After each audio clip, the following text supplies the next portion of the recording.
शेतकरी बांधवांनो नमस्कार। आज आम्ही आलेलो आहेत परळी तालुक्यातील आचेरे टाकळी या गावामध्ये आणि तुम्ही पाहताय या ठिकाणी जर आपण पानांची जर व्यवस्थित निरीक्षण घेतली तर या ठिकाणी जे आहे ते प्रचंड मोठ्या प्रमाणामध्ये जे आहे ते आउटब्रेक जो आहे तो पायरीला या कीटकाचा जो आहे तो त्या ठिकाणी झालेला आहे।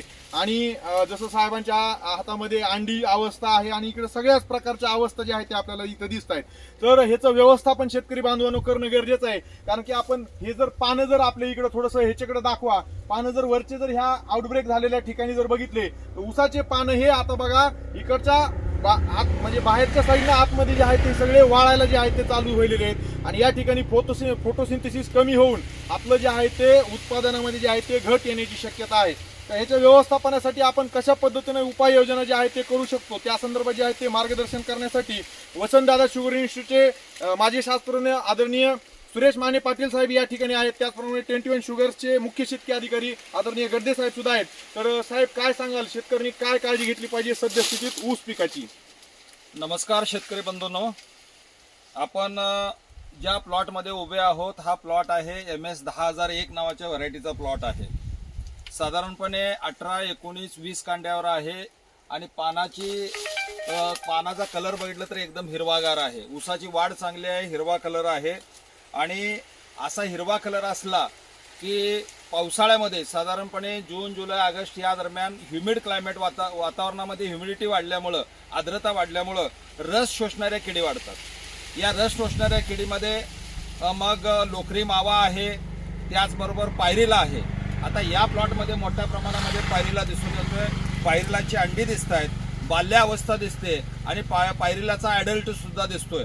तर याच्या नियंत्रणासाठी खऱ्या अर्थानं जर मित्रकीड जर दिसत असेल, इपिरिकॅनिया नावाची एक मित्रकीड आहे, पानावरती पांढरे टिपके दिसतात, जर ती मित्रकीड दिसत असेल तर मित्रकीड मोठ्या प्रमाणामध्ये याचं नियंत्रण करण्यासाठी मदत करत असते। परंतु मित्रकीड दिसत नसल्यामुळं आपल्याला एक ड्रोननं स्प्रे करण्याची गरज आहे। बाजारामध्ये उपलब्ध जे कीटकनाशक आहेत यामध्ये सगळ्यात चांगलं जे कीटकनाशक आहे पंपाला 80 ml आपल्याला आलिका नावाचे जे कीटकनाशक आहे याचा वापर करावा। त्यामध्ये पंपाला एक 25 ते 30 ml पर्यंत आपण स्टिकरचा वापर सुद्धा करू शकतो किंवा नीम ऑइलचा सुद्धा वापर करू शकतो। दुसरं बाजारामध्ये सोलोमन नावाचे कीटकनाशक आहे, पंपाला 100 ml सोलोमन नावाच्या कीटकनाशकाचा सुद्धा वापर करू शकतो आणि स्टिकरचा वापर करू शकतो, जेणेकरून आपल्याला होणारं जे नुकसान आहे, प्रादुर्भाव आहे हा टाळण्यासाठी तातडीनं ड्रोननं फवारणी घेण्याची गरज आहे। तर परिसरामधील शेतकऱ्यांना माझं आव्हान आहे की आपण पायरीला दिसताक्षणीच आपण एक फवारणी ड्रोननं करावी। प्रतिपंप 80 ml आलिका किंवा प्रति ड्रोन 80 ml आलिका किंवा प्रति ड्रोन 100 ml सोलोमन या कीटकनाशकाची फवारणी करावी। आणि जर आपल्या शेतामध्ये जर मित्रकीड दिसत असेल तर फवारणी करू नये। मित्रकिडीद्वारे सुद्धा ह्या पायरीलाचं चांगल्या पद्धतीनं नियंत्रण होतं। त्या मित्रकिडीचं नाव आहे इपिरिकॅनिया मिलानोलका असं त्याचं नाव आहे। पानावरती पांढरे टिपके दिसत असतील आणि जास्त जर टिपके दिसत असतील म्हणजे मित्रकीड दिसत असेल तर फवारणी करण्याची आवश्यकता नाही। पण या ठिकाणी मात्र पायरीलाचं प्रमाण जास्त दिसत असल्यामुळं, पानाच्या कडा वाढलेल्या असल्यामुळं, शेंडे वाढत चाललेले असल्यामुळं या ठिकाणी फवारणी करण्याची गरज आहे। मी शेतकरी बांधवांना आवाहन करतो, आलिका किंवा सोलोमनचा फवारणी आपण ड्रोननं करावी ही शेतकरी बांधवांना नम्रतेची विनंती आहे।